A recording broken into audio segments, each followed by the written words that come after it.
A toddler found a German shepherd trapped in mud. What happened next? Left everyone in tears. What you're about to listen isn't just a story.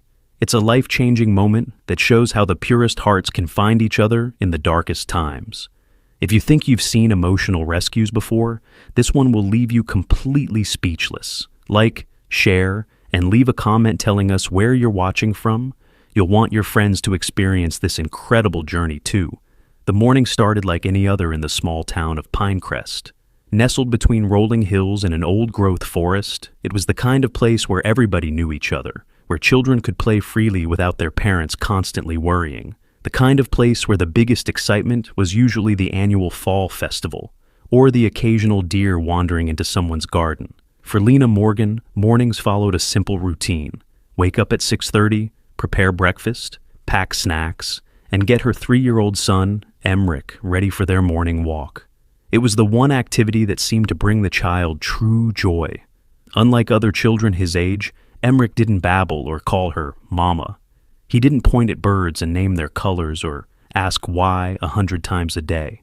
Emmerich was nonverbal, a condition the doctors still couldn't fully explain, despite countless tests and specialist visits. "Ready for our adventure, little explorer?" Lena asked, kneeling down to zip up Emmerich's blue jacket. The boy's eyes lit up, and he flapped his hands excitedly, his way of saying yes. Though he never spoke, Emmerich's eyes told entire stories. They were remarkable eyes, different colors that changed in the light. One blue, one almost amber, set in a face with cheeks that dimpled when he smiled. Lena slipped her phone into her pocket, grabbed a water bottle and snacks, and took Emmerich's small hand in hers. They stepped outside into the crisp autumn air, leaves crunching beneath their feet. Though their house sat on the outskirts of Pinecrest, the walking trail they frequented was just a 5-minute walk away. It curved through meadows before disappearing into the old forest that locals simply called the woods.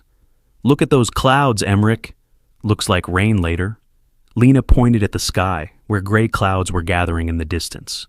"We'll just do a short walk today." Emmerich nodded, squeezing her hand as they made their way to the trail. The recent rainfall had left the paths muddy in some areas, but it was nothing they weren't used to.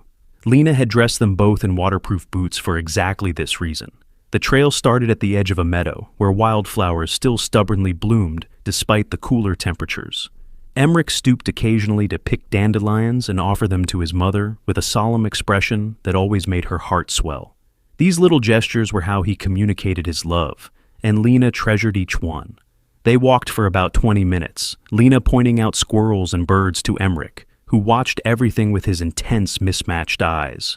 They reached a fork in the trail where it split, one path continuing through the open meadow, the other heading into the denser tree line of the woods.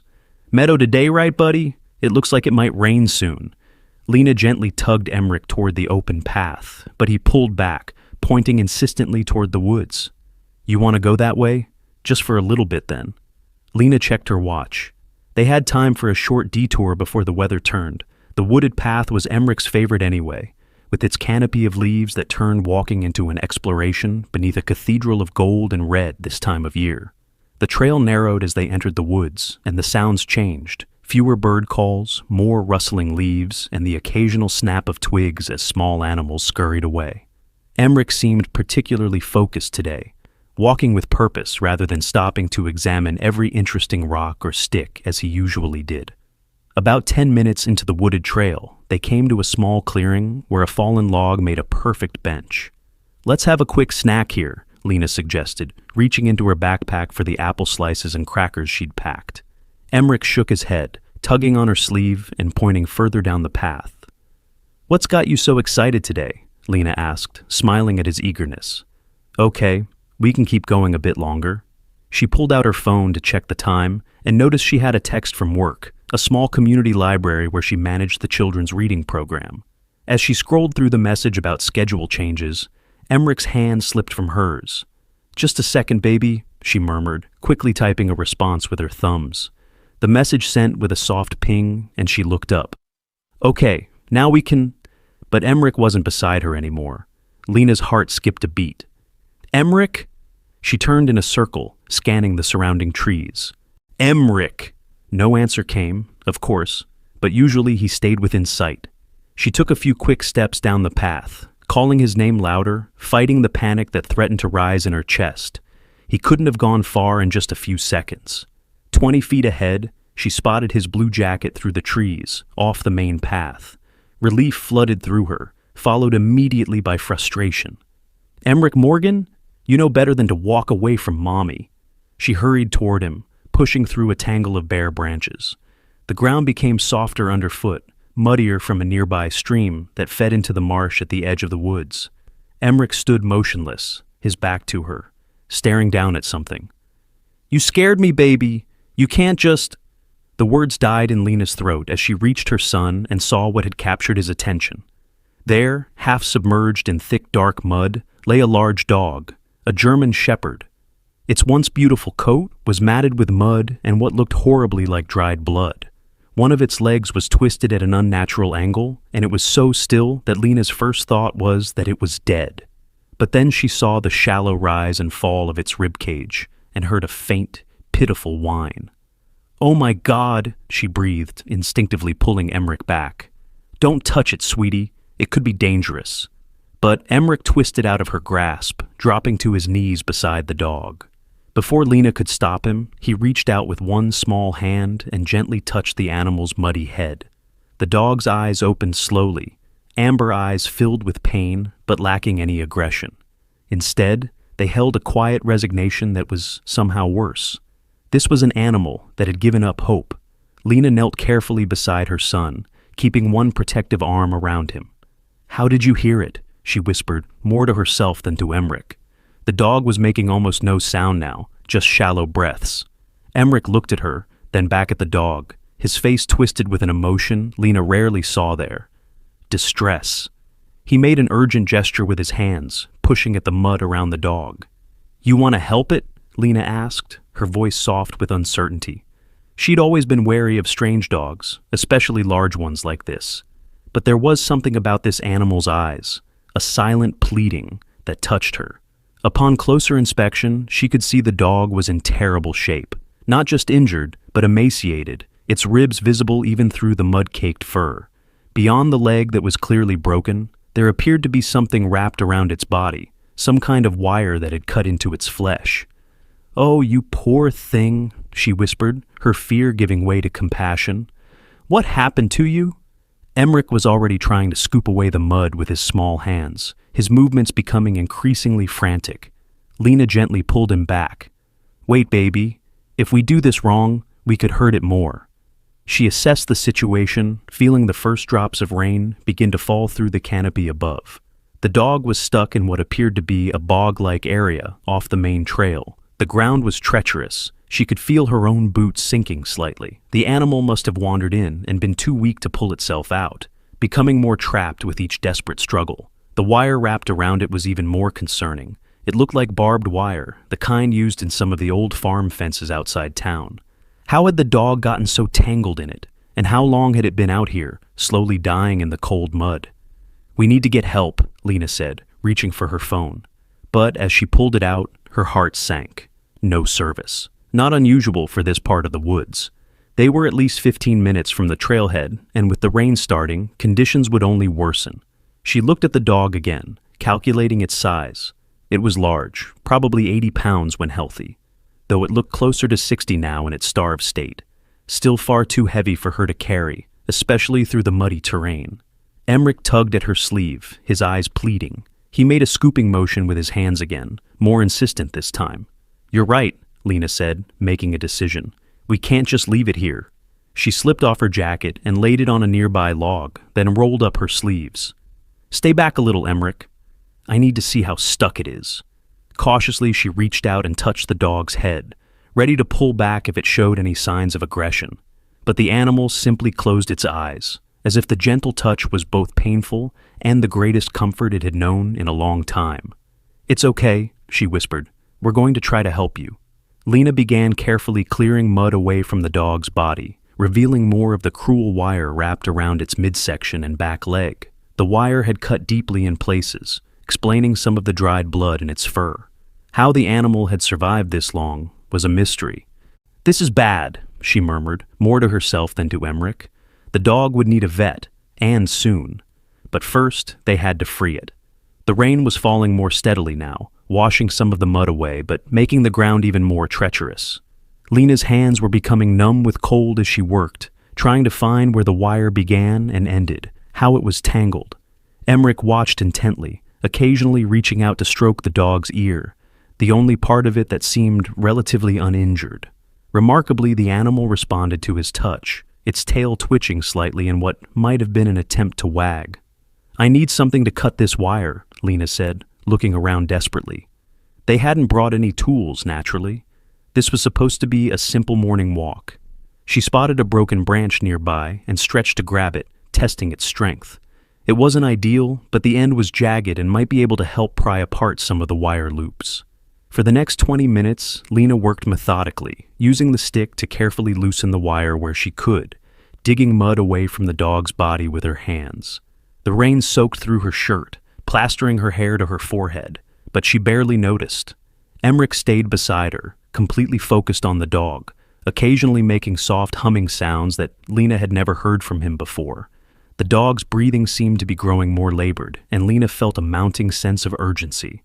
"Just a little more," she encouraged, though she wasn't sure if she was talking to the dog, to Emmerich, or to herself. Finally, she managed to loosen the wire enough to unwrap it from the dog's back leg. The animal winced, a soft whimper escaping, but didn't try to move. The exposed wounds were ugly, deep cuts that would need proper cleaning and stitches. "One more section," Lena said, moving to the wire still wrapped around the dog's midsection. This part was tighter, having cut deeper into the flesh as the animal struggled. She worked as gently as possible, but each tug seemed to cause pain. Emmerich's face crumpled in sympathy, and he placed his small hand on the dog's head, as if trying to comfort it. With a final careful pull, Lena managed to free the last of the wire. "There," she breathed, sitting back on her heels. "Now, we need to get you out of this mud." But how? The dog seemed too weak to stand, and the mud was like quicksand in places. Lena looked around, trying to find something that could help. Her gaze fell on her jacket, still lying on the log. "This might work," she said, grabbing it and laying it beside the dog. "If we can get you onto this, maybe we can pull you out." It took all her strength to gently roll the large animal onto the jacket.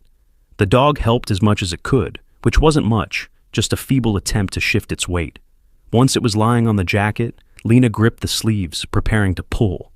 "Emmerich, can you hold the bottom part? We're going to try to slide the dog out of the mud." Emmerich nodded solemnly, gripping the bottom of the jacket with determination in his small face. Together, they began to pull, inching the dog toward firmer ground. The mud released it with reluctance, making horrible sucking sounds that reminded Lena of quicksand scenes from old movies. After what felt like an eternity, they managed to get the dog onto the more solid ground of the main trail. Lena sat back, exhausted, her clothes covered in mud, her hands trembling from the cold and exertion. Emmerich immediately knelt beside the dog again, his eyes never leaving its face. "You did it, buddy," Lena said, her voice thick with emotion. "You found it. You saved it." But they weren't out of danger yet. The dog was free from the mud and wire, but it was still severely injured, dehydrated, and likely suffering from exposure. They needed to get it to a vet, and quickly. Lena opened her backpack and pulled out her water bottle. "Let's see if it will drink something." She poured a little water into her palm and held it near the dog's mouth. After a moment's hesitation, its tongue darted out, lapping weakly at the offering. Encouraged, Lena continued, letting it drink small amounts from her hand. "Good dog," she murmured. "That's it." The rain was coming down harder now, and the temperature seemed to be dropping. Lena glanced at the darkening sky visible through the tree canopy. They needed to get back to the trailhead, to her car, but the dog still couldn't walk. An idea struck her. She emptied her backpack, leaving only the essentials, her keys, phone, and a small first aid kit. Then she opened it wide and looked at the dog. "This is going to be tricky," she told Emmerich, "but I think we can use my backpack as a sling, at least to help support some of the dog's weight." It took some maneuvering, but she managed to work the backpack under the dog's hindquarters where it seemed weakest. Using the straps as handles, she might be able to help lift some of its weight while encouraging it to use its front legs. "Okay, moment of truth," Lena said, positioning herself behind the dog. "Emmerich, stand in front of it, just a few steps ahead. See if it will try to follow you." Emmerich moved into position, his eyes locked with the dog's. He made a soft clicking sound with his tongue, something Lena had never heard him do before, and held out his hand. To Lena's amazement, the dog responded. It lifted its head, then tried to get its front paws under itself. She quickly supported its back end with the makeshift sling, taking as much weight as she could. "That's it! Good dog! Try to walk, just a little." With tremendous effort, the dog managed to stand, wobbling dangerously but staying upright with Lena's support. Its broken leg hung useless, but the other three seemed to function, though barely. Slowly, painfully, they began to make their way back down the trail. Emmerich walked backward in front of the dog, continuing to make that strange clicking sound that seemed to encourage it. Lena supported its hindquarters, feeling every tremble that ran through its emaciated frame. The journey that had taken them less than 30 minutes on the way in now stretched into an hour of slow, agonizing progress. The rain soaked them completely, and the temperature continued to drop. Lena's arms burned from the strain, and sweat mixed with rainwater on her face despite the cold. But the dog kept going. Every few minutes it would stumble, nearly collapsing, but then it would lock eyes with Emmerich and somehow find the strength to continue. Lena had never seen anything like it, this connection between her silent son and the wounded animal. It was as if they understood each other on a level that transcended words. Finally, mercifully, they reached the trailhead. Lena's old station wagon sat where they'd left it, now the only vehicle in the small gravel parking area. The final challenge was getting the dog into the car. "Just a little further," Lena encouraged, her voice hoarse with exhaustion. "You can do it." With a Herculean effort, she managed to help the dog into the back of the station wagon, where she quickly spread an old blanket she kept for picnics. The animal collapsed immediately, its breathing ragged, but its eyes still focused on Emmerich, who climbed in beside it without hesitation.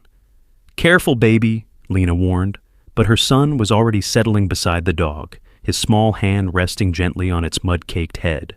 The look of fierce protectiveness on his face both surprised and moved her. Lena closed the back and hurried to the driver's seat, turning the heat on full blast. Her hands shook as she pulled out her phone, now with signal, and searched for the nearest veterinary clinic. There was only one in Pinecrest, on the other side of town. She set the GPS and pulled onto the road, driving as fast as she dared on the wet pavement.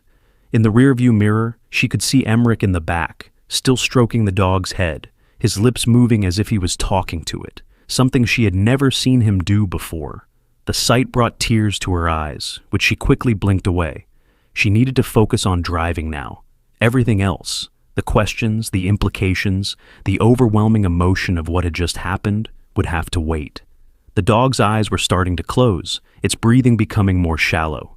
Lena pressed harder on the accelerator, whispering a silent prayer that they wouldn't be too late, that the extraordinary connection she had witnessed between her silent child and this broken animal would have a chance to grow into something more, because in that moment, watching Emmerich with the dog, Lena had glimpsed something she had almost stopped hoping for, a path to her son's world, a bridge across the silence that had separated them since his birth, and she wasn't ready to lose that. Not now. Not when they had fought so hard to save this one precious life. Through the rain-streaked windshield, the lights of Pinecrest appeared in the distance. Lena tightened her grip on the steering wheel and drove faster, chasing hope through the storm. The veterinary clinic sat on the edge of town, a small building with a faded blue awning and a simple sign that read, Pinecrest Animal Hospital. Lena pulled into the nearly empty parking lot, the tires of her station wagon splashing through puddles. Her heart hammered against her ribs as she threw the car into park and rushed to open the back. "Hello? Anyone here? We need help," she called out as she struggled to open the clinic door while supporting the dog's weight. Emmerich walked alongside them, his small hand never leaving the dog's matted fur. The reception area was empty except for a startled-looking young woman behind the front desk. She jumped to her feet at the sight of them, a mud-covered woman, a silent child, and a half-dead German shepherd barely standing between them. "Oh my goodness, what happened?" The receptionist rushed around the desk, already reaching for her phone. "Doctor, Cyrus, emergency." "Found him in the woods," Lena managed, her voice cracking with exhaustion. "He's been trapped for days, I think. Barbed wire, mud. He needs help right away." A door at the back of the reception area burst open, and an older man with steel-gray hair and thick-rimmed glasses emerged. Dr. Cyrus had been Pinecrest's only veterinarian for over 30 years, known for his gruff manner but skilled hands. "Bring him back immediately," he instructed, his voice calm but urgent. He helped Lena guide the dog into an examination room, where they carefully lifted it onto a metal table. "You and your boy wait outside," Dr. Cyrus said firmly, already pulling on latex gloves. "Marcy will get you some towels." "Will he make it?" Lena asked, her voice small. The vet's expression was unreadable. "I'll do what I can." Reluctantly, Lena took Emmerich's hand and led him back to the waiting room. The receptionist, Marcy, brought them towels and offered hot chocolate from a small break room in the back. Lena accepted gratefully, helping Emmerich dry off before wrapping a towel around her own shoulders. The minutes crawled by. Emmerich sat unnaturally still, his eyes fixed on the examination room door. Every few minutes, they could hear the vet's voice or the sound of equipment being moved, but nothing to indicate whether the dog was surviving the treatment. Lena checked her phone. Almost 2 hours had passed since they'd found the dog. It felt like days. She tried to distract Emmerich with games on her phone, but he pushed it away, his attention never wavering from the door.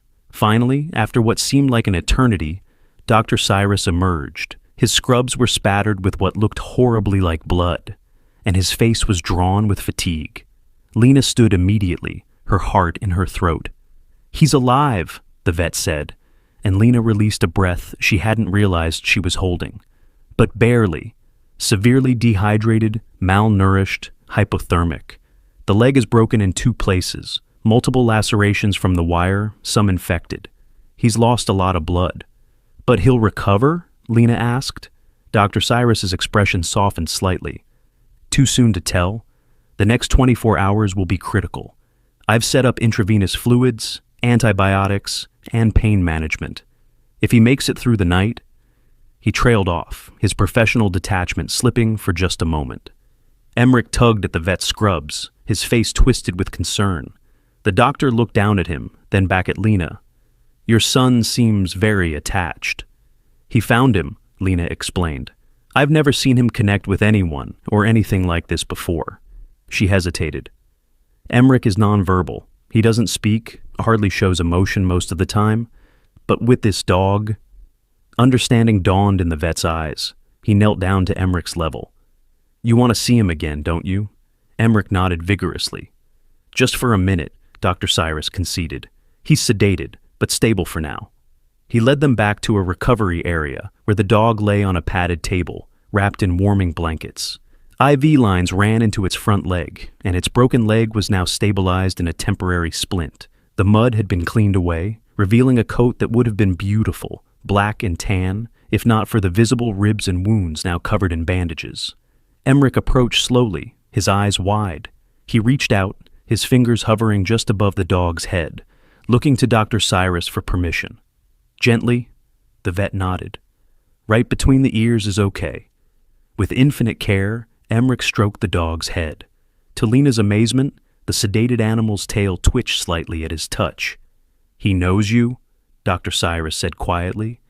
"Dogs are perceptive that way." Lena watched, tears blurring her vision. In just a few hours, her world had shifted on its axis. Her quiet, withdrawn son was showing more emotion, more connection than she'd seen in his entire 3 years of life. Is there a collar?" she asked suddenly. "Any ID?" Dr. Cyrus shook his head. "Not that I found, but I had to shave several areas for treatment. Let me check again." He gently lifted the blanket covering the dog's neck and chest. As he carefully turned the animal's head, something glinted in the bright examination lights. A thin metal chain, almost hidden in the fur. "Hold on," the vet murmured, reaching for a pair of scissors. With delicate precision, he cut away a small patch of matted fur, revealing a military-style tag half embedded in the skin of the dog's neck. Years of experience allowed him to work around it, cleaning the area and carefully extracting the tag from the inflamed flesh. "This is unusual," he said, frowning as he held up the small metal disc. "Not your standard pet ID." Lena leaned closer. The tag was unlike any dog tag she'd seen before, made of what looked like stainless steel, with a name and a series of numbers and letters engraved in a precise font. "Rovan, she read aloud. The other markings meant nothing to her, a series of letters and numbers that resembled a military code. His name is Rovan. At the sound of the name, the sedated dog's ears twitched slightly. Well, Rovan has been through hell, Dr. Cyrus said, his professional demeanor returning. He needs intensive care, and there will be significant expenses. We should discuss— I'll cover it, Lena said without hesitation. Whatever he needs. The vet studied her face. This won't be cheap, Ms. Morgan, Lena Morgan. She straightened her shoulders. And I understand. But my son found him for a reason. We're not giving up on him now. Dr. Cyrus nodded slowly. Very well. I'll keep him here tonight for observation. You should take your boy home, get him warm and dry. Come back tomorrow morning, and we'll see where things stand. Lena glanced at Emmerich, who showed no signs of wanting to leave. Come on, sweetie. Rovan needs to rest now. We'll come see him first thing tomorrow. To her surprise, Emmerich nodded, giving the dog one final gentle pat before taking her hand. As they turned to leave, Dr. Cyrus called after them. Ms. Morgan, this tag, it's military grade. Someone went to a lot of trouble to mark this dog. You might want to check if anyone's reported a missing German shepherd. A dog like this, even in his condition, he belonged to someone. Lena nodded, but something in her already knew that finding Rovan's previous owner wasn't going to be simple. Nothing about this day had been simple. The rain had stopped by the time they left the clinic, though dark clouds still hung low in the sky. Lena buckled Emmerich into his car seat, noting the dried mud covering both of them. They looked like they'd been through a war, which, in a way, they had. Let's go home and get cleaned up, she said, forcing brightness into her voice. Then we can have some dinner and a good sleep. Rovan will be waiting for us tomorrow. Emmerich nodded, his eyes heavy with exhaustion. The adrenaline of the rescue was wearing off, and the events of the day were catching up to him. By the time they reached their small house on the outskirts of town, he was half asleep in his seat. Lena carried her son inside and straight to the bathroom, where she ran a warm bath for both of them. As she gently washed the mud from his hair, she studied his face, searching for signs of the emotional breakthrough she'd witnessed today. But Emmerich's expression had returned to its usual calm neutrality, his eyes focused on the bubbles floating on the water's surface. Had she imagined it? That moment of connection, of communication between her son and the wounded animal? No, it had been real. She'd seen it with her own eyes. Something had passed between Emmerich and Rovan, something that transcended normal understanding. After the bath, she tucked Emmerich into bed with his favorite stuffed elephant. Usually he would arrange and rearrange his toys in a specific order before sleeping, but tonight he was too tired. He drifted off almost immediately, his small face peaceful in sleep. Lena stood watching him for a long moment, her heart full of a strange mixture of hope and fear. Then she went to the kitchen, made herself a cup of strong tea, and opened her laptop. She spent the next few hours searching for information about military dogs, special training programs, anything that might explain the unusual tag around Rovan's neck. Most of what she found was generic, information about service dogs, police K-9 units, search and rescue operations. Nothing that explained the mysterious code on Rovan's tag, or why such a valuable animal would end up abandoned in the woods, wrapped in barbed wire. Finally, exhaustion overtook her. Lena closed her laptop and went to bed. But sleep proved elusive. Every time she closed her eyes, she saw Rovan's amber gaze, filled with pain, but also with a strange intelligence that had recognized something in Emmerich, something that most humans missed. Morning came too quickly. Lena woke to find Emmerich already up, dressed in mismatched clothes he'd chosen himself, standing patiently by the front door. His message was clear. Time to go see Rovan. Breakfast first, Lena insisted, guiding him to the kitchen.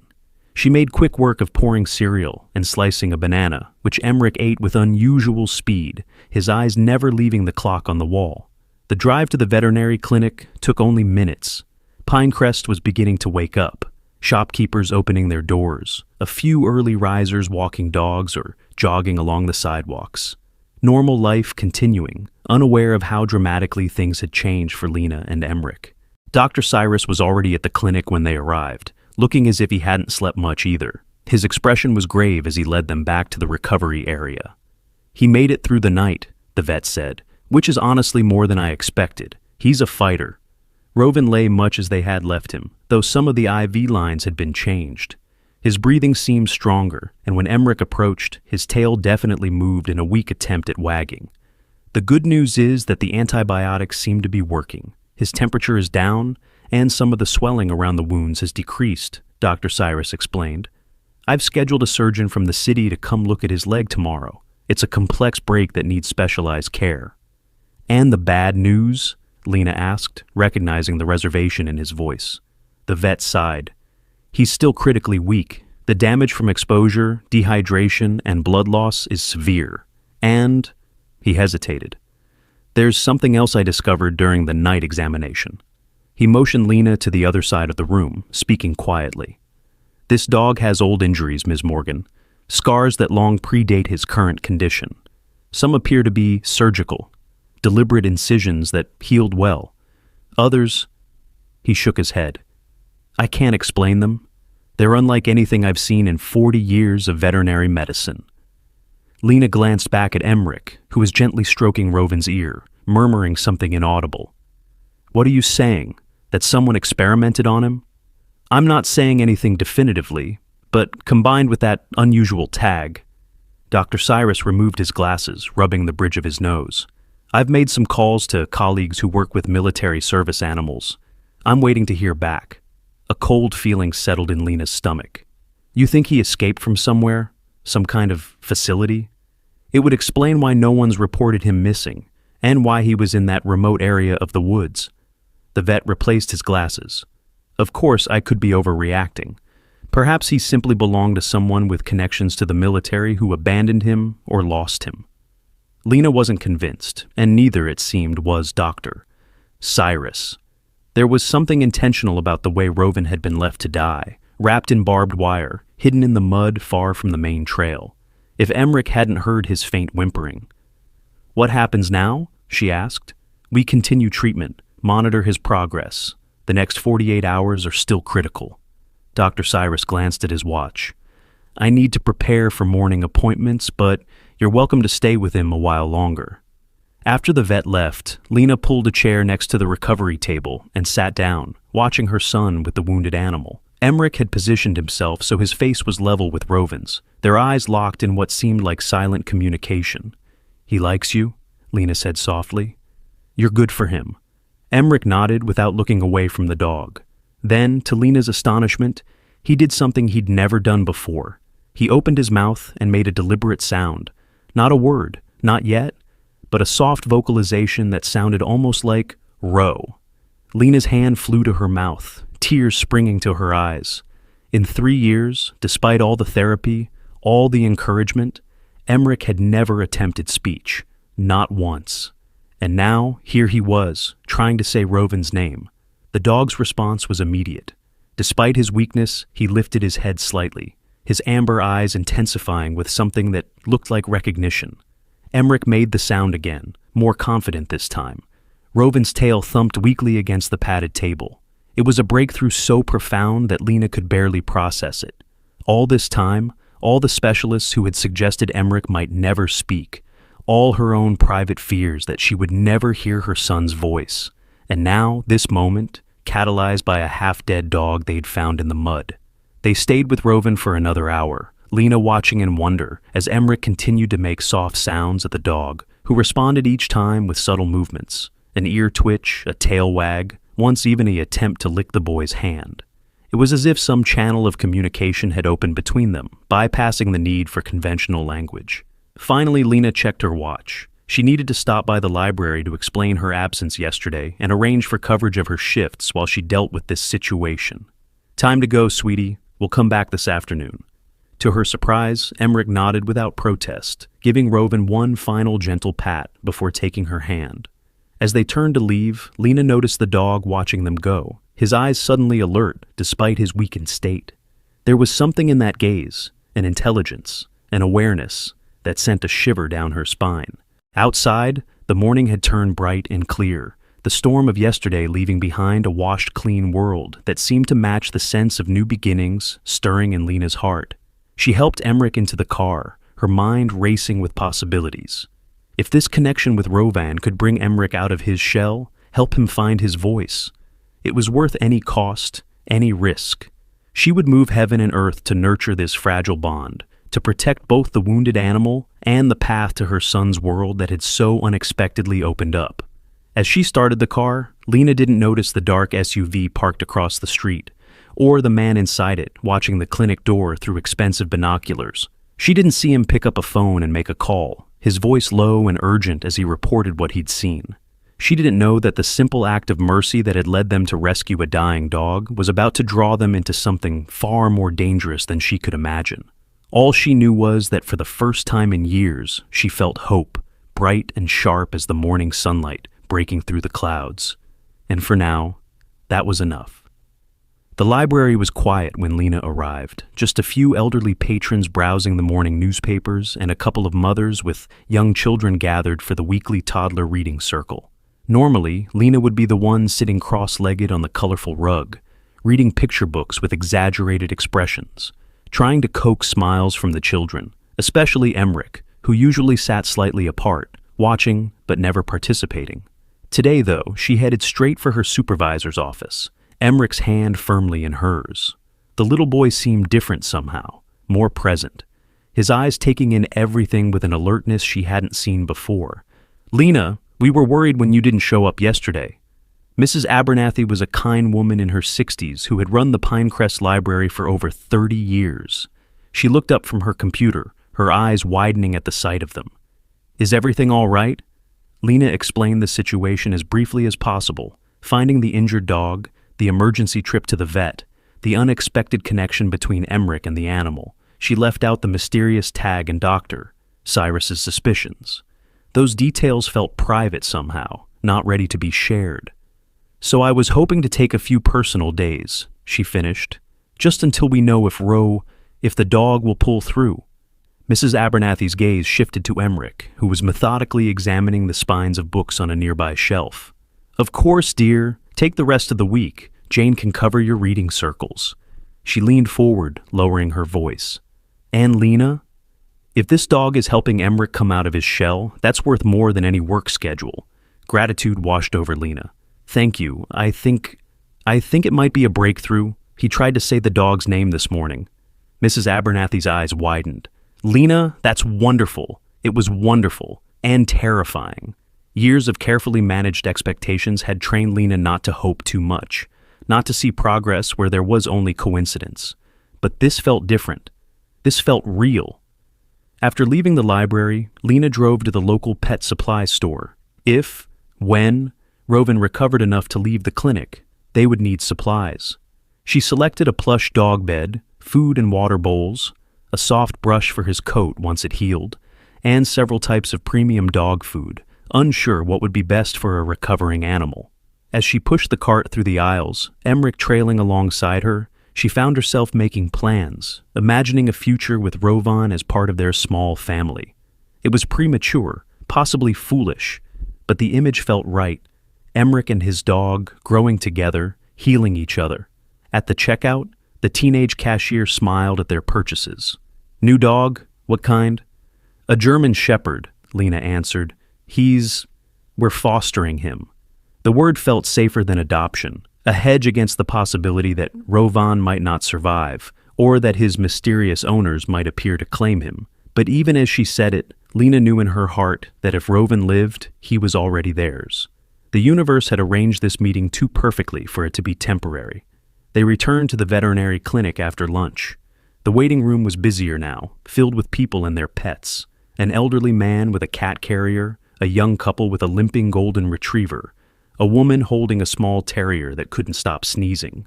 The receptionist Marcy smiled when she saw them. "Doctor," Cyrus said to send you back when you arrived. "Go on through." Emmerich practically pulled Lena down the hallway to the recovery room. Inside, they found Doctor, Cyrus checking Rovan's fourth line. The dog looked marginally better, still critically ill, but his eyes were more alert, and he visibly perked up when Emmerich entered the room. "His vitals are stronger," Dr. Cyrus said without preamble. "Blood work shows the antibiotics are working. He's not out of danger, but—" The vet allowed himself a small smile. "He's doing better than I expected." Emmerich went straight to Rovan's side, placing his small hand gently on the dog's head. The animal's tail immediately began to thump weakly against the padded table. "I've been looking more closely at that tag," Dr. Cyrus continued, motioning Lena to follow him to a small desk in the corner. "The code is definitely military, but it's not standard issue for service animals." He handed her the small metal disc. Cleaned of blood and dirt, it gleamed under the fluorescent lights. On one side was the name Rovan in capital letters. On the reverse was a series of letters and numbers. SHPRD-XR7-12. "What does it mean?" Lena asked, turning the tag over in her palm. "I'm not sure. SHPRD could stand for Shepherd, obviously. The rest?" He shrugged. "Could be a unit designation, could be something else entirely. Have your military contacts had any insights?" Dr. Cyrus's expression darkened slightly. "That's the strange part. I reached out to 3 different colleagues who work with military K-9 units. One never called back. One said he'd never seen that type of tag. And the third?" He lowered his voice, glancing at Emmerich, who was still focused on Rovan. "The third told me to stop asking questions and forget I ever saw the dog." A chill ran down Lena's spine. "What?" His exact words were, "If it's got that marking, it's above your pay grade. Walk away." The vet looked troubled. "I've known Jim Carson for 20 years. He's not the dramatic type." Lena stared at the tag in her hand, the metal suddenly feeling heavier. "What are you saying? That Rovan is some kind of, what, secret military project?" "I'm not saying anything definitive." Dr. Cyrus took off his glasses, pinching the bridge of his nose, a gesture Lena was beginning to recognize as a sign of stress. "But those old wounds I mentioned, some look like surgical explorations of the nervous system, and there's evidence of cranial surgery, small drill holes in the skull that have long since healed." "Brain surgery? On a dog?" Lena whispered, horrified. "Like I said, I've never seen anything like it, not in standard veterinary practice." He replaced his glasses. "The specialist is coming tomorrow to look at his leg. Dr. Winters is discreet, and she owes me a favor. I won't mention the tag or my suspicions. Just let her focus on the orthopedic issues." Lena nodded slowly, her mind racing. What had they stumbled into? Was it dangerous? Should she be worried about Emmerich's attachment to a dog that had clearly been part of something unusual, possibly unethical? She looked over at her son, who was now sitting cross-legged on the floor beside Rovan's table, his small face animated in a way she'd rarely seen as he made soft sounds to the dog. Whatever Rovan had been through, whatever experiments or training he'd endured, he was gentle with Emmerich, responsive to his attempts at communication. "What should we do?" she asked Dr. Cyrus. The vet considered for a moment. "For now, we focus on getting him healthy. The orthopedic surgery, infection control, nutrition, those are our priorities. As for the rest," he sighed. "I'm not sure, but I'd be careful who you tell about finding him or about that tag." The warning sent another chill through Lena. She slipped the tag into her pocket, nodding her understanding. "How much longer will he need to stay here?" "At least a week, assuming the surgery goes well tomorrow. After that, he'll need careful home care for several months." Dr. Cyrus studied her face. "Are you prepared for that kind of commitment?" Lena glanced at Emmerich again. "Yes, whatever it takes." They stayed with Rovan for another hour, Lena watching in wonder as Emmerich continued his one-sided vocalizations with the dog. Each sound, each attempt at speech, felt like a miracle. All the therapists, all the specialists who had worked with Emmerich over the years, and somehow this wounded animal had connected with him in a way no human ever had. As they prepared to leave, Dr. Cyrus pulled Lena aside once more. "One other thing. A man came by the clinic this morning after you left. Asked if anyone had brought in a German Shepherd recently." Lena's heart skipped a beat. "What did you tell him?" "That due to patient confidentiality, I couldn't discuss any animals in my care." The vet's expression was grim. He seemed professional, military bearing, didn't give a name, just flashed some kind of ID too quickly for me to read it properly. "Do you think he'll be back?" "Almost certainly." Dr. Cyrus glanced toward the front of the clinic. "I've told Marcy not to give out any information about Rovan or about you. But Pinecrest is a small town, Lena. People talk, and you were seen bringing him in yesterday." The implications settled like a stone in Lena's stomach. If someone was looking for Rovan, someone with resources and authority, they would find him eventually. And by extension, they would find Lena and Emmerich. "Be careful, Doctor," Cyrus said quietly. "Maybe it's nothing. Maybe he's just a concerned owner looking for a lost pet. But my instincts say otherwise." Lena nodded, taking Emmerich's hand. "Call me if anything changes with Roven, or if that man comes back." The drive home was quiet, Lena's mind churning with questions and fears. Who had experimented on Roven? Why had he been left to die in the woods? And most urgently, who was looking for him now? She glanced at Emmerich in the rearview mirror. Her son's face was thoughtful, his eyes tracking the scenery outside the window. For the first time in his life, he seemed fully engaged with the world around him. Whatever risks might come with Roven, Lena couldn't regret finding him. Not when she was witnessing her son's awakening. Their small house felt emptier than usual when they returned, as if Roven's absence was a tangible thing. Lena busied herself arranging the new pet supplies in the corner of the living room, creating a space for the dog they hoped would soon come home. Emmerich watched her work, occasionally picking up an item, the soft brush, a squeaky toy, examining it with the focused intensity that was his hallmark. That evening after dinner, Lena was washing dishes when she heard an unfamiliar sound from the living room. She froze, listening intently. It came again, a soft, uncertain vocalization that wasn't quite a word, but was definitely human. She dried her hands quickly and moved to the doorway. Emmerich sat on the floor beside the new dog bed, holding the tag Lena had forgotten was in her pocket. He must have found it when she changed clothes. He was turning it over in his small hands, and as she watched, he opened his mouth and made the sound again. Rovan. It wasn't perfect pronunciation, more like Robien, but it was unmistakably an attempt at the dog's name. Lena's eyes filled with tears as she knelt beside her son. "That's right, sweetie. Roven." Emmerich looked up at her, and something passed between them, a moment of shared understanding that transcended their usual silent communication. He held out the tag to her, his eyes serious. "Robien," he said again, more confidently this time. Lena took the tag, her hands trembling slightly. "Yes, it's Roven's. He'll be coming home to us soon, I hope." Emmerich nodded solemnly, then pointed to the reverse side of the tag with the mysterious code. He looked at Lena questioningly. "I don't know what that means, baby. It's a special code that belonged to Rovan before we found him." Her son considered this, his face thoughtful. Then he pointed to the dog bed, then to himself, then made a circle with his arms that seemed to encompass the house. The message was clear. Roven belongs here now. With us. "Yes," Lena agreed, pulling him into a hug. "With us." That night, after Emmerich was asleep, Lena sat at her laptop again, this time searching more specifically for information about military animal research. Most of what she found was either benign, service dogs for veterans, detection dogs for explosives, or so heavily redacted and declassified documents as to be useless. She was about to give up when a small news item from 3 years ago caught her attention. It was a brief report about a fire at a research facility in northern Colorado, about 200 miles from Pinecrest. The facility was described as a government contractor working on advanced training protocols for service animals, and the fire had reportedly caused significant damage, but no casualties.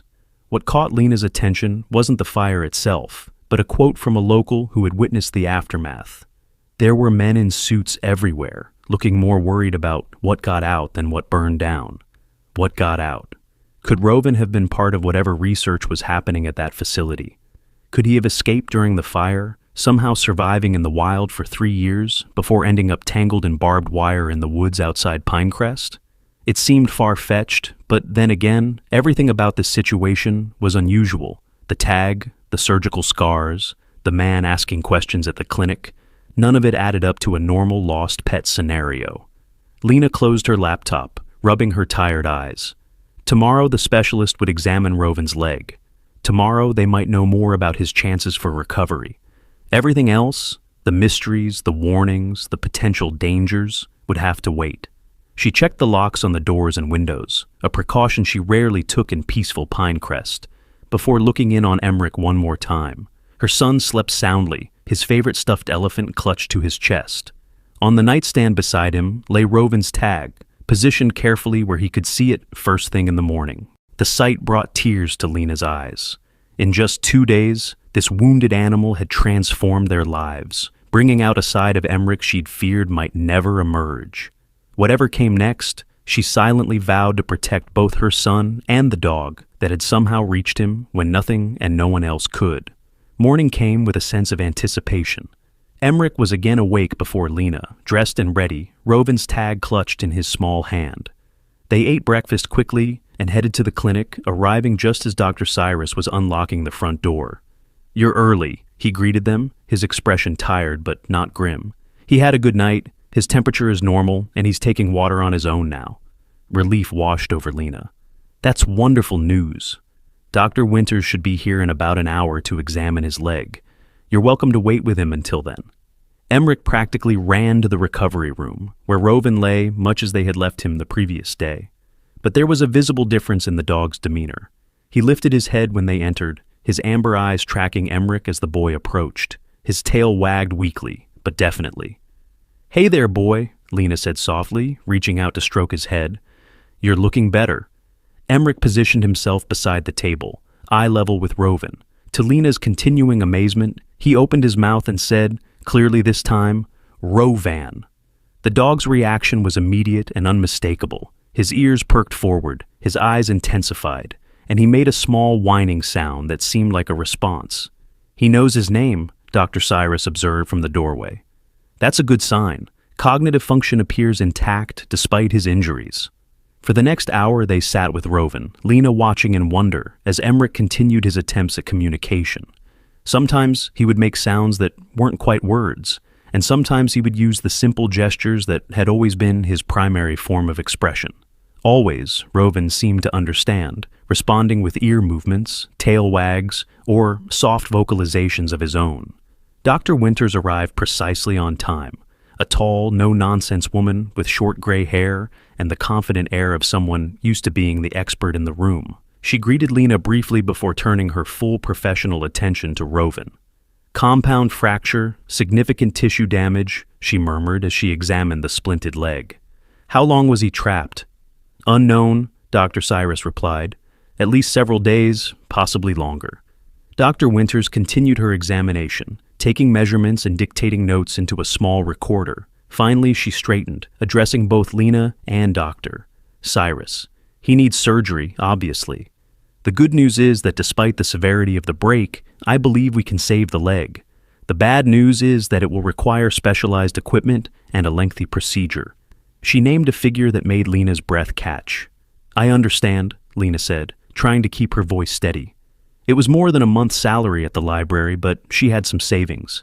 And for Emmerich's sake, for what Rovin had already given them, it was worth it. "When can you do it?" Dr. Winters checked her watch. "I have my equipment in the car. We can do it today right now, if your facility is prepared, Cyrus." Dr. Cyrus nodded. "We're ready. I've reserved the surgical suite." Events moved quickly after that. Rovan was prepared for surgery, Emmerich reluctantly agreeing to leave his side after Dr. Cyrus explained that the dog would be asleep and wouldn't know they were gone. Lena took him to a small diner across the street, where they could wait during the hours-long procedure. As they sat in a booth by the window, Emmerich picking at his pancakes while Lena nursed a cup of coffee, she noticed a dark SUV parked down the street, positioned with a clear view of the vet clinic. The same vehicle she'd glimpsed the day before. A chill ran down her spine. Someone was watching the clinic, waiting. Watching for Rovin? For them? Her instinct was to grab Emmerich and run, back to the house, pack their things, disappear until they could figure out what was happening. But Rovin was in surgery. They couldn't leave him. Instead, she pulled out her phone and took a photo of the SUV, capturing its license plate. Then she called Dr. Cyrus. "The man who was asking questions?" she said when he answered. "I think he's watching the clinic right now. Dark SUV across the street." There was a pause. "Stay where you are, Doctor," Cyrus said finally. "The surgery will take at least 4 more hours. Don't come back until I call you, and don't return to your house either. Go somewhere public, crowded." The seriousness in his voice confirmed Lena's fears. This wasn't paranoia. Something was very wrong. "What's happening?" she asked, keeping her voice low as Emmerich watched her with curious eyes. "I'm not sure, Doctor," Cyrus admitted. But Dr. Winters recognized the code on Rovin's tag. She's not just an orthopedic specialist, she used to work with military service animals. There was another pause. She says Rovin isn't just any dog, Lena, and the people looking for him won't stop until they find him. The words hung in the air, heavy with implications Lena wasn't sure she fully understood. She glanced at Emmerich, who was still picking at his pancakes, unaware of the danger potentially surrounding them. "What should we do?" she asked, keeping her voice low and calm. "Stay in public places until the surgery is complete, doctor," Cyrus instructed. "Then come back through the rear entrance of the clinic. Dr. Winters has resources. She'll help us figure out what to do next." After hanging up, Lena sat very still, trying to process this new reality. 2 days ago, her biggest worry had been Emmerich's next therapy appointment. Now she was hiding from mysterious men in black SUVs, caught up in what sounded increasingly like some kind of government conspiracy. "Sweetie, change of plans," she said, forcing brightness into her voice. "Rovan's going to be in surgery for a while longer. How about we go to the library and read some books?" The library was safe, public, familiar, with multiple exits and Mrs. Abernathy, who would help them if needed. Emmerich nodded, though his eyes kept drifting to the window, toward the vet clinic where Rovin lay unconscious on an operating table. They paid for breakfast and left through the diner's side door, Lena keeping Emmerich close as they walked quickly down the block, away from the direction of the suspicious SUV. The library was only a few streets away, its brick facade and wide steps as welcoming as ever. Inside, Mrs. Abernathy greeted them with surprise. "I thought you were taking time off?" "We are," Lena said, her voice lower than normal. "Rovan's in surgery. We just needed a place to wait." She glanced meaningfully toward the windows, hoping her boss would understand that something was wrong without her having to explain in front of Emmerich. Mrs. Abernathy was perceptive. She nodded slightly, then turned to Emmerich with a warm smile. "Well, it's perfect timing. We just got in some new books about dogs that I was saving to show you." She led them to the children's section, which was empty this early on a weekday. Emmerich settled on a beanbag chair with the dog books, while Lena took Mrs. Abernathy aside. "Something strange is happening," she whispered, quickly explaining about the tag, the man asking questions, and the SUV watching the clinic. Mrs. Abernathy's expression grew grave. "You think this dog is some kind of, what? Government experiment?" "I don't know what to think," Lena admitted. "But Dr. Cyrus seems concerned enough that he told us not to go home." The older woman squeezed Lena's arm reassuringly. "You stay here as long as you need to. The staff lounge has a couch if Emmerich needs to rest. And my apartment is above the library if you need somewhere to sleep tonight." Gratitude washed over Lena. "Thank you. I'm sure it will be fine once the surgery is over. Dr. Winters, the specialist, apparently knows something about Rovin's background." Hours passed slowly. Emmerich, unusually, stayed focused on the dog books, studying each picture with intensity, occasionally showing Lena images of German shepherds that resembled Rovin. Around noon, Mrs. Abernathy brought them sandwiches from the deli across the street. By mid-afternoon, Emmerich had migrated to a computer in the children's area, where he was watching videos of service dogs performing tasks. Finally, at just after 4 o'clock, Lena's phone rang. It was Dr. Cyrus. "The surgery was successful," he said without preamble. "The leg should heal with proper rehabilitation. He's in recovery now." Relief flooded through Lena. "That's wonderful news. Dr. Winters would like to speak with you. Can you come to the clinic? Use the back entrance off the alley. The SUV is still out front." Lena looked at Emmerich, who had perked up at hearing her side of the conversation. "We'll be there in 20 minutes. They left the library through a staff exit that led to a small parking lot behind the building. Lena kept Emmerich close, scanning their surroundings constantly as they took a circuitous route to the veterinary clinic, avoiding main streets. The back entrance was a nondescript metal door marked "Deliveries Only." Lena knocked, and moments later, Dr. Cyrus opened it, quickly ushering them inside. "This way," he said, leading them through a storage area stacked with boxes of medical supplies. "Rovan's in a different recovery room now, more private." They entered a small room at the end of a hallway. Inside, Rovan lay on a padded table, his broken leg now properly set and wrapped in a professional cast. His coat had been further cleaned, revealing more of the beautiful black and tan coloring beneath the remaining dirt. An IV drip still ran into his front leg, but his breathing seemed stronger, more regular. Beside him stood Dr. Winters, her face serious as she studied a tablet displaying what looked like medical scans. Emmerich immediately went to Rovin's side, placing his small hand gently on the dog's head. Even sedated, Rovin responded, his ears twitching slightly at the boy's touch. He should make a full recovery, Dr. Winters said, setting down her tablet. The break was complex but clean. With proper rehabilitation, he'll regain most, if not all, function in that leg. Thank you, Lena said sincerely, for the surgery and for whatever else you can tell us about him. Dr. Winters' expression was unreadable. Cyrus tells me you found him in the woods, tangled in barbed wire. Lena nodded, recounting the discovery in as much detail as she could. The remote location, Rovan's condition, the way Emmerich had somehow heard his faint whimpering, despite how far off the trail they'd been. Dr. Winters listened intently, occasionally glancing at Emmerich, who was still focused entirely on Rovin. When Lena finished, the specialist was silent for a long moment. What I'm about to tell you is sensitive, she finally said. I left that work years ago, but I still have contacts. What I know is incomplete, but it might help explain why that dog was left to die, and why someone is looking for him now. She picked up Rovin's tag from a small tray of instruments. This code identifies him as part of a special research program. SHPRD is the project name, Sensory Heightened Predator Reconnaissance Division. XR7 indicates he was part of the 7th experimental group, and 12 was his individual designation within that group. Experimental? Lena repeated, a chill running down her spine.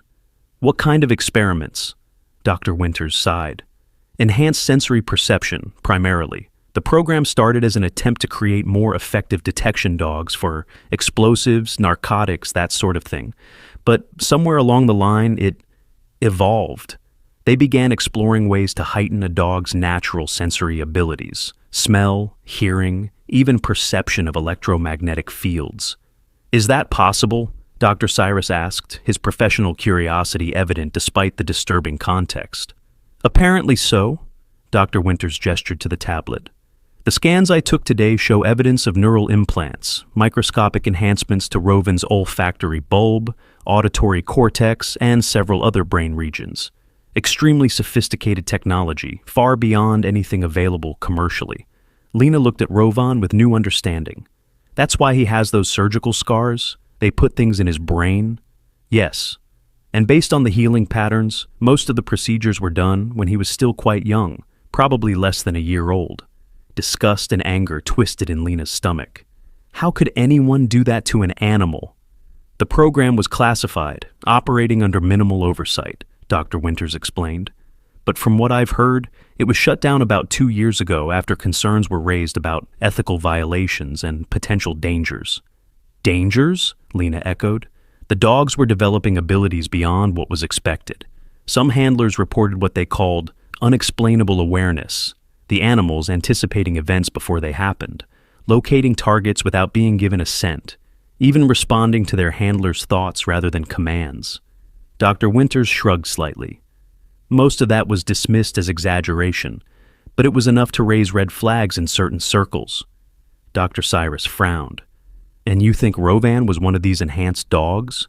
One that escaped when the program was shuttered? The tag confirms it. And those old wounds match the surgical protocols I've seen from similar programs. Dr. Winters looked at Rovan thoughtfully. What's really interesting is his apparent connection to your son.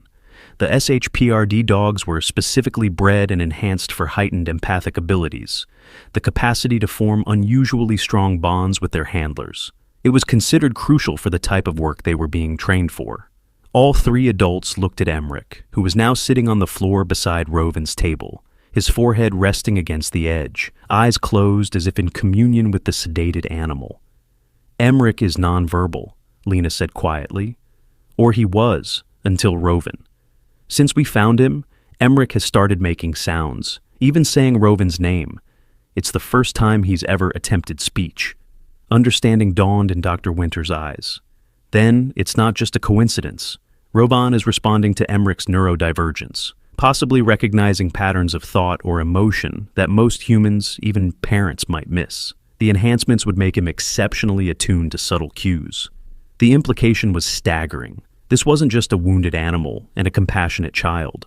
This was a specially bred, neurologically enhanced creature forming a connection with Emmerich that somehow bridged the communication gap that had isolated him for years. "So, what happens now?" Lena asked, her voice unsteady. "Who are the people watching the clinic? What do they want with Roven?" Dr. Winter's expression darkened. When the program was shut down, all the enhanced animals were supposed to be decommissioned. She said the word clinically, but its meaning was clear. If Rovan escaped that fate, there are people who would consider him a loose end, one with potentially valuable intellectual property literally embedded in his brain. "They want to kill him," Lena stated flatly, anger rising within her. "After everything they did to him, they want to kill him just to cover their tracks." "Or recapture him for further research," Dr. Winters corrected.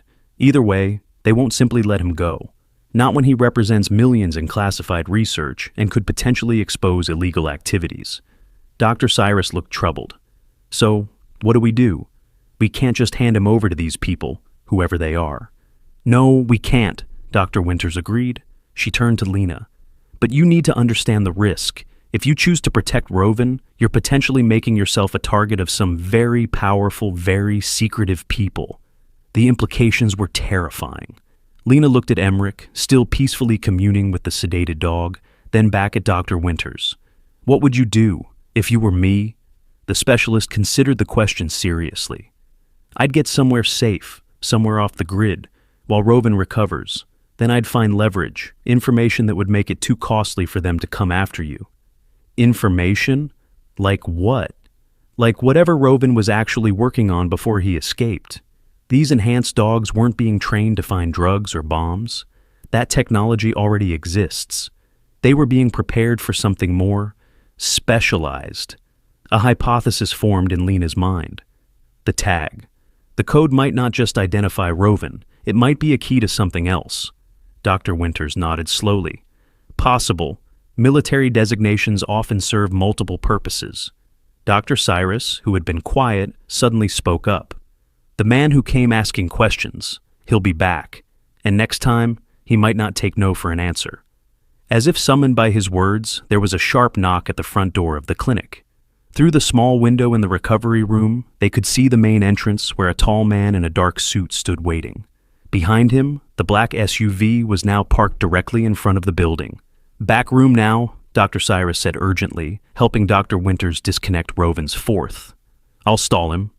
They moved quickly, Lena lifting Emmerich while Dr. Winters carefully gathered Roven in her arms, mindful of his newly repaired leg. They retreated to a small storage room off the back hallway, closing the door just as they heard Dr. Cyrus greeting the visitor at the front. The storage room was cramped and dimly lit, lined with shelves of medical supplies. They settled Roven on a pile of clean blankets, the dog still groggy from anesthesia, but beginning to stir. Emmerich immediately knelt beside him, his small hand resting protectively on Roven's neck. Through the thin walls, they could hear muffled voices, Dr. Cyrus's measured tones and a deeper, more insistent male voice. The conversation seemed tense but not hostile. Yet, "We need to get you and Roven somewhere safe," Dr. Winters whispered to Lena. "My car is parked behind the building. Once Dr. Cyrus gets rid of this man, we can move Roven." "Where would we go?" Lena asked, trying to keep panic from her voice. "I have a cabin about 2 hours from here, very isolated, off the main roads. We can take Roven there to recover while we figure out our next move." The voices in the front of the clinic grew louder, more heated. Then there was silence, followed by the sound of footsteps moving through the building. "He's searching the place," Dr. Winters breathed, her body tensing. "Get ready to move if needed." Lena gathered Emmerich closer, her heart racing. The footsteps approached their hallway, then paused. A door opened nearby, another examination room, then closed. In that moment, something changed in Rovan. Though still weak from surgery, his eyes snapped fully open, ears erect, body suddenly alert. A low growl rumbled in his chest as he fixed his gaze on the storage room door. Emmerich placed his hand on Roven's head, making a soft shushing sound. Remarkably, the dog quieted, though his eyes remained locked on the door, every muscle tense. The footsteps continued down the hall, stopping just outside their hiding place. The doorknob turned slowly. Time seemed to freeze. Lena held her breath, pulling Emmerich tight against her. Dr. Winters moved silently to position herself between the door and Roven. The door opened a crack, revealing a sliver of a man's face, cold eyes scanning the dimly lit room. His gaze passed over the shelves, then froze as he spotted them huddled in the corner. For one terrible moment, nobody moved. Then several things happened at once. The man threw the door fully open, reaching inside his jacket. Dr. Cyrus appeared behind him, shouting something Lena couldn't make out through the roaring in her ears. And Roven, despite his injuries, despite the anesthesia still in his system, somehow lunged forward with a ferocity that seemed impossible, placing himself between the stranger and Emmerich. The snarling that erupted from Roven's throat wasn't just aggressive, it was primal, terrifying, a sound that seemed to vibrate the very air in the small room. The man stumbled back, his hands still inside his jacket, but his eyes wide with what looked like genuine fear. And then, cutting through the chaos like a lightning bolt, came a sound Lena had never heard before. "No!" The word, clear, loud, unmistakable, came from Emmerich. Her silent son had spoken his first full word, and the power of it seemed to shock everyone in the room into stillness. The man in the doorway recovered first, his face hardening as he pulled what Lena now saw was a syringe from his jacket. "Stand aside," he ordered Dr. Winters. "That animal is government property." "That animal is under my care," Dr. Cyrus said firmly, stepping into the room. "And I don't recognize your authority to take him." "You don't want to interfere with this, doctor," the man said coldly. "This is a matter of national security." "This is a matter of a wounded animal and a child who needs him," Lena found herself saying, surprised by the steadiness in her voice. "Whatever Rovan was before, he's part of our family now." The man's expression shifted to something calculating. "Mrs. Morgan, isn't it? Librarian, single mother to a special needs child?" The casual knowledge of her personal details sent ice through Lena's veins. "You have no idea what you're involved in. That dog is dangerous, physically, and in other ways you can't begin to understand." "The only danger I see is you," Dr. Winters said calmly. "A man threatening a mother and child over a wounded animal. How do you think that would play in the press? Government agent terrorizes nonverbal child to reclaim tortured dog." It was a bluff. They had no guarantee they could get such a story to the press before being silenced, but it seemed to land. The man hesitated, assessing the room. Two determined women, a veterinarian, a small boy, and a German shepherd who, despite being freshly post-operative, was showing every sign of being willing to tear out his throat if he came any closer. "This isn't over," he finally said, tucking the syringe back into his jacket. "You've bought yourself some time, nothing more. That animal has to be contained, for everyone's safety." He backed out of the room, his eyes never leaving Roven, who maintained his protective stance in front of Emmerich despite the visible trembling in his limbs. Only when they heard the front door of the clinic close, followed by the sound of a car engine starting, did anyone move. Dr. Cyrus rushed to the window, confirming that the SUV was indeed driving away. "He'll be back," Dr. Winters said grimly, "with reinforcements." Lena had barely processed the danger they had just faced when she felt a tug on her sleeve. She looked down to find Emmerich staring up at her with wide, intense eyes. "Roven," he said clearly, and then, with visible effort, forming each sound deliberately, "Stay. With us." 3 more words, 4 in total.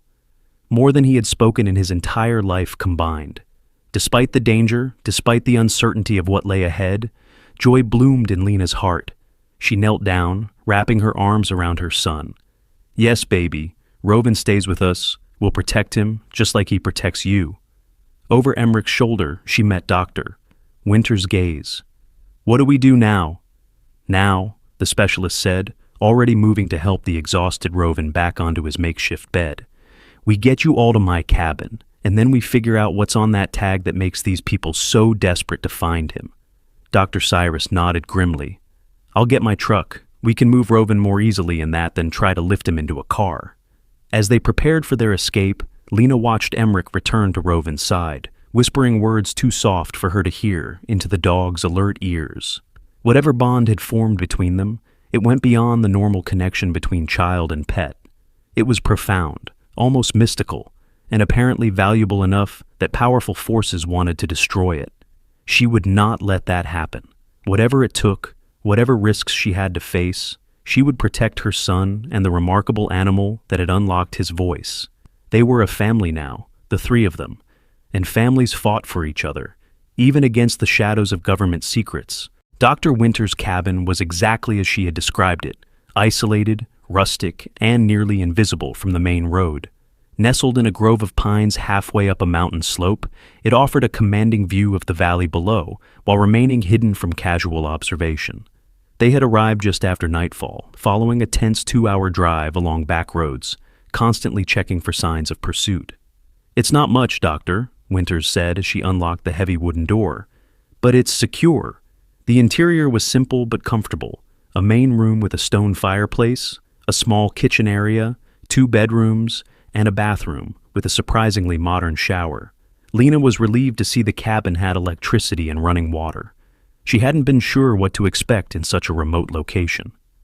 They settled Rovan on a thick blanket near the fireplace.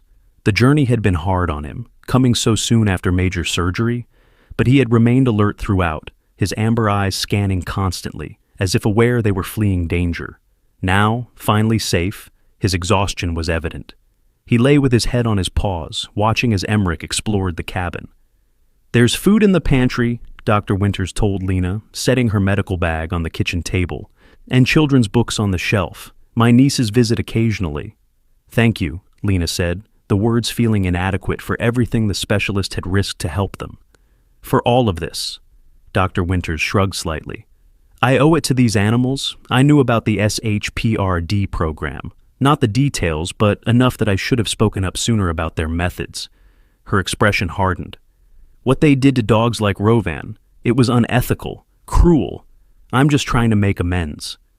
Dr. Cyrus, who had followed them in his truck with additional medical supplies, was examining Rovan's surgical site. "The incision looks good, no signs of infection, but he needs rest, proper nutrition, and careful rehabilitation if that leg is going to heal correctly." "How long?" Lena asked, kneeling beside the exhausted animal. 4 to 6 weeks before he can put significant weight on it. Total recovery could take months." The vet looked troubled. "Which presents a problem. You can't stay hidden here indefinitely."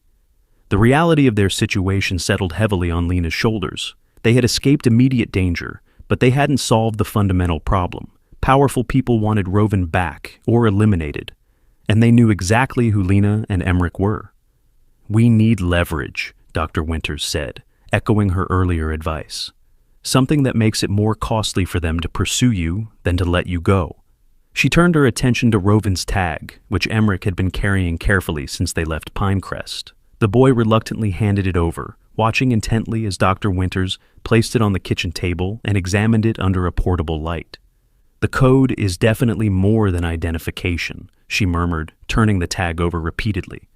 "SHPRD XR 712. Wait." She brought the tag closer to the light, squinting at a nearly invisible seam along the edge.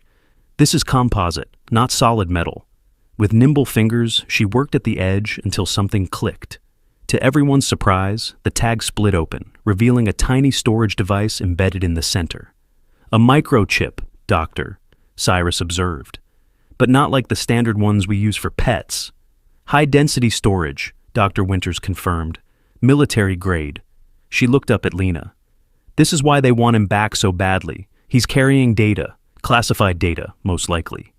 "Can we access it?" Lena asked, hope mingling with apprehension. Dr. Winters shook her head. "Not here. I don't have the equipment, but I know someone who might be able to help, a former colleague who left the program before I did, on even worse terms. He lives about 3 hours north of here." Lena glanced at Emmerich, who had settled next to Rovan, one small hand resting protectively on the dog's back. Both looked exhausted. "Not tonight," she decided. "Rovan needs rest, and so does Emmerich. We'll go in the morning." After a simple dinner of canned soup and sandwiches, they prepared for the night. Dr. Cyrus would return to Pinecrest. His extended absence would only raise suspicions, while Dr. Winters would stay with Lena, Emmerich, and Rovan at the cabin. "Be careful," Lena told the veterinarian as he prepared to leave. "That man saw you helping us." Dr. Cyrus nodded grimly. "I'll say you panicked and left, that I have no idea where you went. It's essentially true." He shouldered his bag. I've left enough medication and supplies to last a week. Call the burner phone I gave you if you need anything, but only in an emergency." After he departed, Dr. Winters helped Lena settle Emmerich in one of the bedrooms. The boy had insisted on bringing Rovin's blanket, which now lay beside his pillow. He fell asleep almost instantly, the emotional and physical toll of the day finally catching up to him.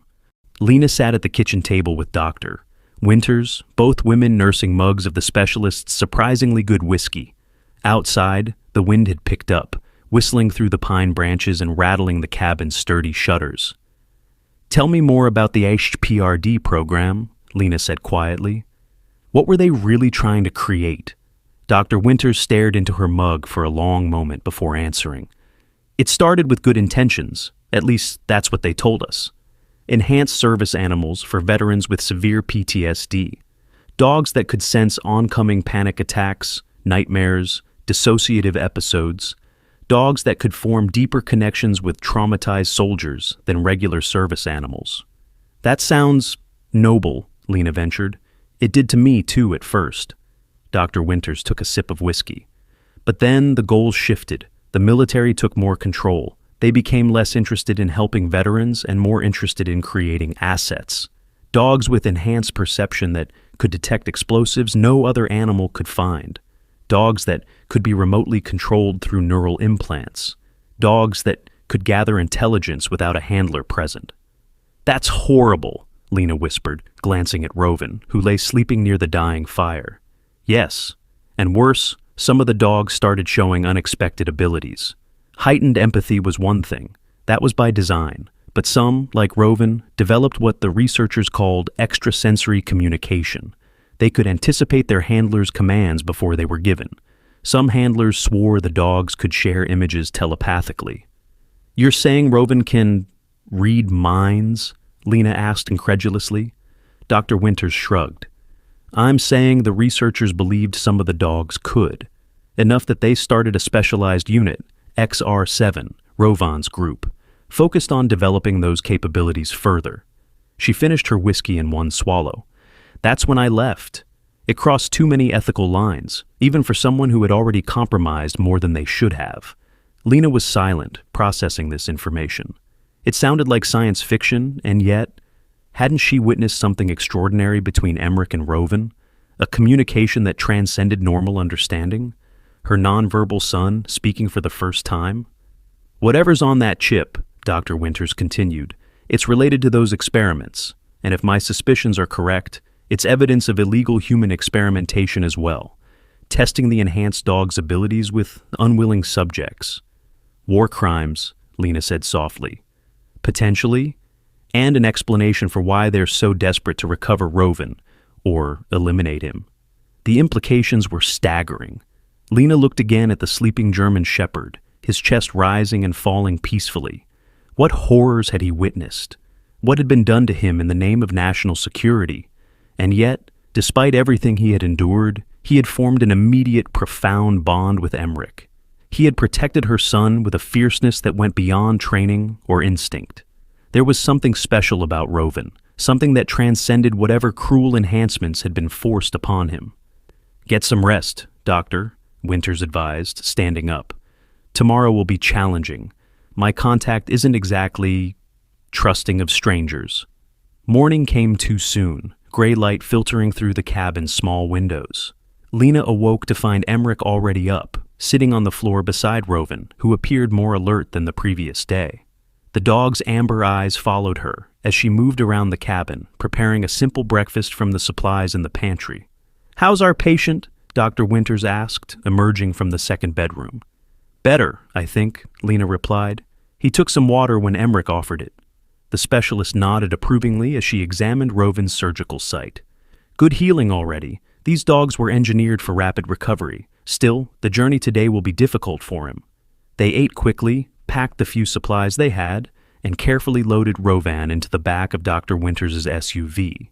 The dogs seemed to understand the need for caution, remaining quiet and cooperative despite what must have been considerable pain.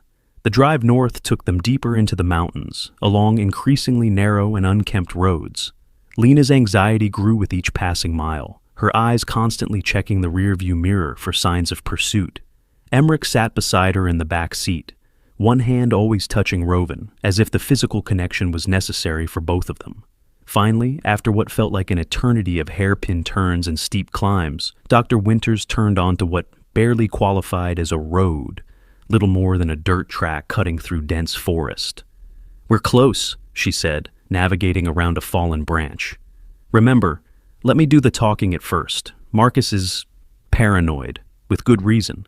The track ended at a clearing where a rustic cabin stood, similar to Dr. Winters's but more weathered, with solar panels on the roof and what looks like a sophisticated satellite dish disguised as ordinary equipment. A tall, thin man with a gray beard waited on the porch, a shotgun held casually but unmistakably ready in his hands. "That's far enough, Catherine," he called as they approached. "Who are your friends?" Dr. Winters stopped the SUV and stepped out, hands visible. "They need your help, Marcus. It's about SHPRD. The man's posture stiffened visibly.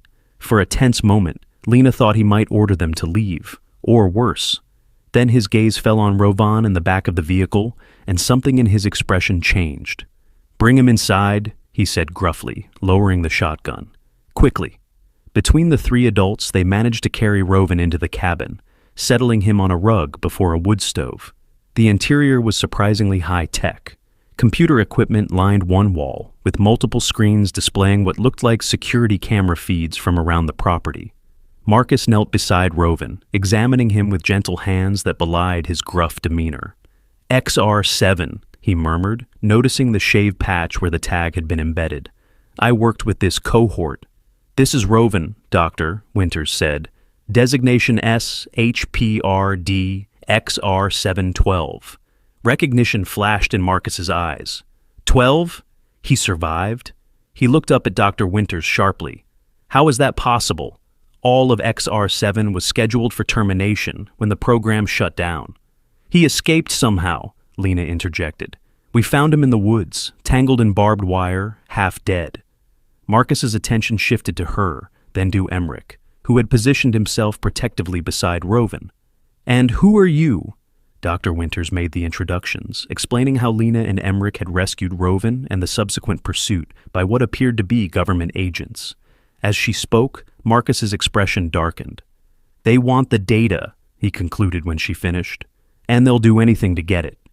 "Data?" Lena asked. In answer, Marcus held out his hand. Dr. Winters gave him the microchip from Rovan's tag. He examined it briefly, then moved to his computer setup, inserting the chip into a specialized reader. "This will take time to decrypt," he warned, typing rapidly.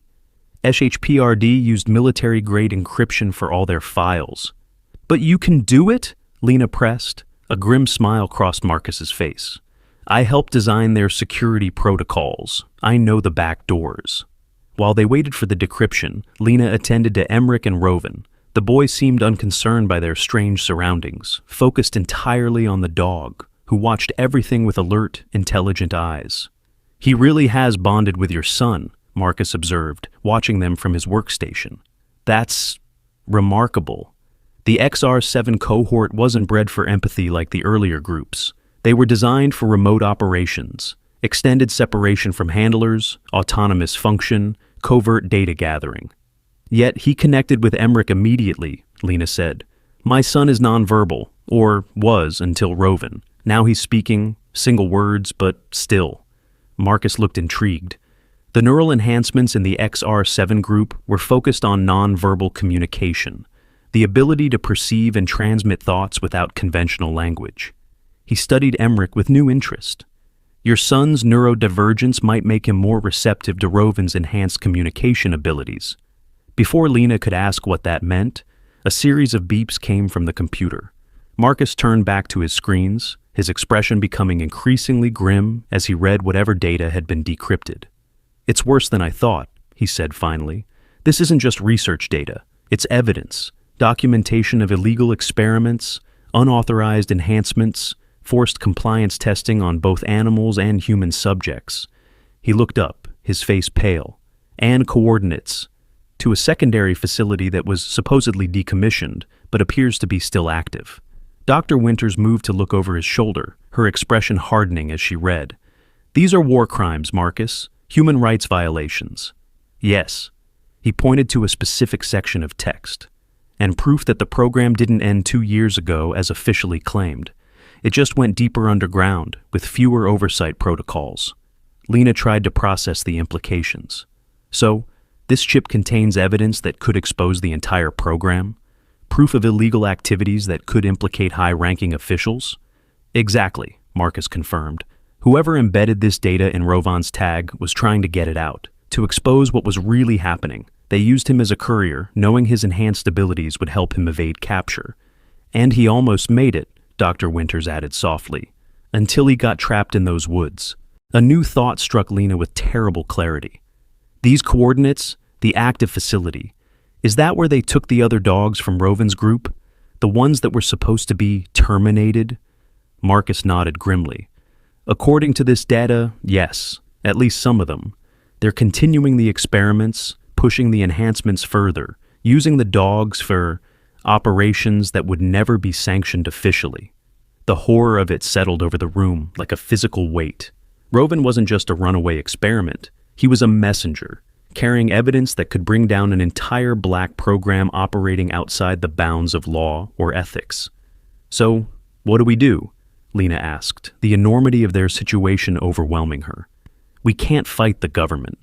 Not the government, Marcus corrected, a rogue element within it, which means the actual government might be very interested in what's on this chip.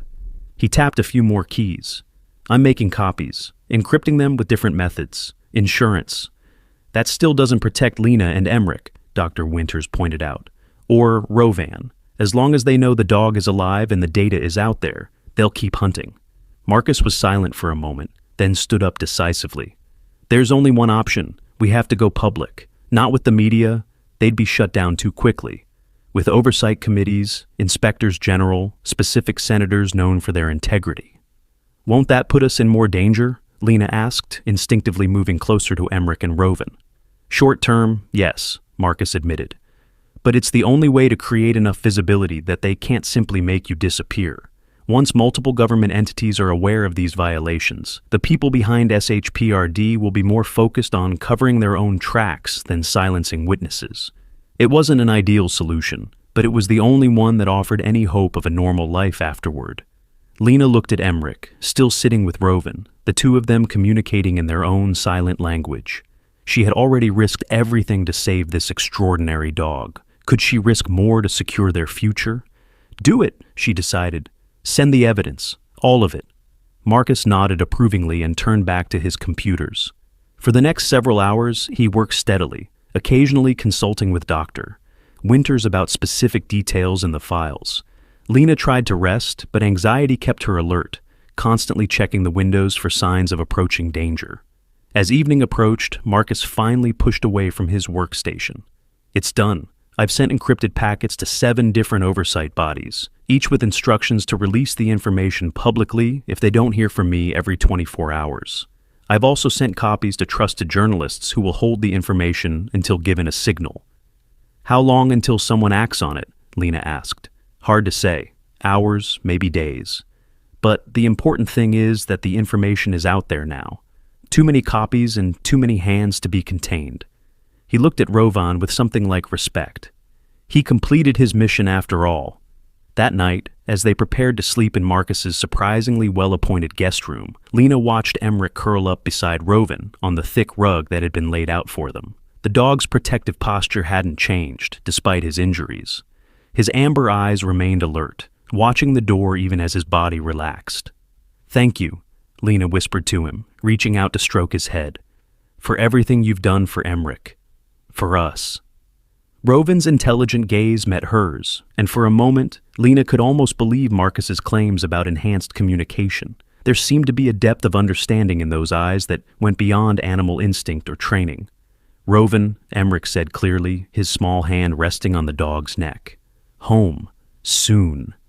Lena's heart swelled at the words, not just because her son was speaking, but because of the promise they held. Home. A future where they could live without fear, where Rovan could heal completely, where Emmerich could continue to find his voice. It might take time. There would be questions, investigations, perhaps even court appearances. But for the first time since finding Rovan in the mud, Lena felt genuine hope that they might emerge from this nightmare intact, not just surviving, but transformed. As if sensing her thoughts, Rovan's tail thumped softly against the floor. Beside him, Emmerich smiled, a full, genuine smile that Lena had seen too rarely in his young life. Yes, they would go home, together, and whatever challenges lay ahead, they would face them as a family, a boy, his mother, and the extraordinary dog that had changed their lives forever.